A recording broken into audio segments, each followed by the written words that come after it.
Совершайте денежные переводы с электронного кошелька DC Next на все карты UnionPay в Китае.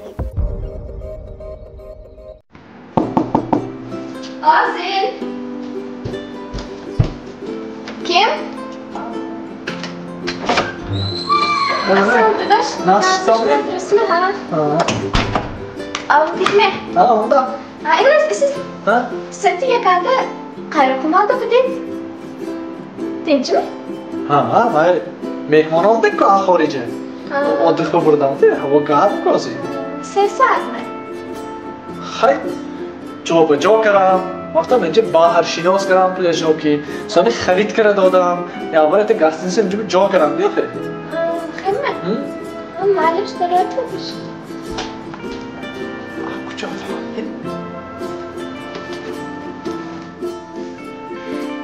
Dedoş. Ne zaman? Jak te gapustan rostuşu mege? Hakkını rostuşu mege mi? Hakkını. Evraz asıldı yazdığını ta duya dehmoy ve cevap rafti da. Dehmoy ve? Az dobro mu? Ne rafti? Oş بود آش همس. اونجا آش زر بود. دست به چای خونه. بعد اونجا به آش کلی رفتیم. آش خورده صحبت کردم دیدی. از آش برفت که باشد.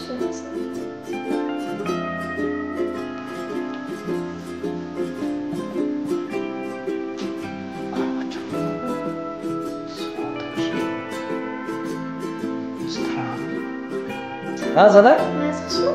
Nasıl? Nasıl değil mi? Nasıl? Evraz beygonu restoranda rafti. Lubidanya oldu. Ne restoran rafti ki ne mi? Çay rafti şuma. Söyti Pancubistan mı?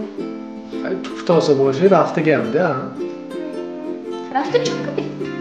Restoran. Ya ya da ama. Reisi burada mı onda? Ben restoranı bağır bir tane tu burada mı onda pati bu?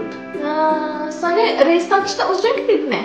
Akıl tuyan şey uzun konfraç. Reis mi bir konfraç işte uzun kadar de. Taç ne bu da? Taç ne?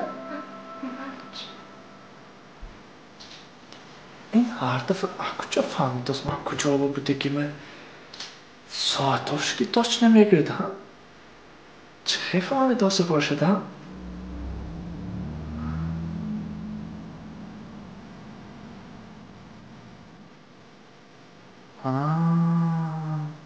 زنک من شما یک سورپریز دارم کنی؟ این ساعت عمری چیزی انا شما کجا گشتی؟ اینا من مسکو گرفتم ما حالا همین بازار خودمو گرفتم اما مسکو نگرفتم تو من اینا مسکو زکاس کردم اما من کارگاه تلفن کردم اینستاگرام نشونه دیده و یا آنلاین ما رفته اینا خریده تو دیگه دارم آورده مادم پرنوانی لباسو میدارم یا وار نمیکنم مسکو؟ ما هم زکاس میگیرم شاید دوست چیزایی این کنی خراب کش اینا من خودم настройкашу کرده تلفنزو установка کرده همه باید رشد کرده تر کرده من داده یه گام نیستن اگر رحمت تو اصلی به من نمیخوری نکشیدن نه پدرکی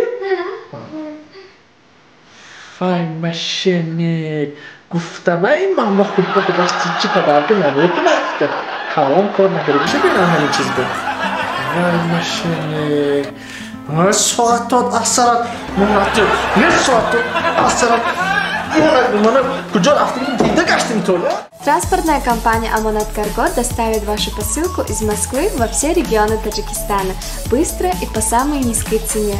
Отправляйте ваши посылки, не выходя из дома. Вывоз груза бесплатный. Мой выбор Amonat Logistics.